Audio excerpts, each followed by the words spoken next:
ఆంధ్రప్రదేశ్ రాష్ట్ర ప్రభుత్వం సెప్టెంబర్ 1వ తేదీ నుండి 30 వరకు ఉచితంగా నిర్వహిస్తున్న సామూహిక పీపీఆర్ వ్యాధి నిరోధక టీకాల కార్యక్రమాన్ని సద్వినియోగం చేసుకోండి.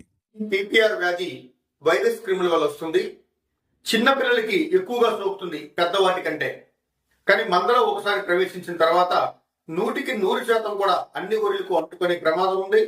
అంతేకాకుండా సరైన జాగ్రత్తలు తీసుకోకపోతే ఈ వ్యాధి సోకిన గొర్రెల్లో 50% గొర్రెలు చనిపోయే ప్రమాదం కూడా ఉంది.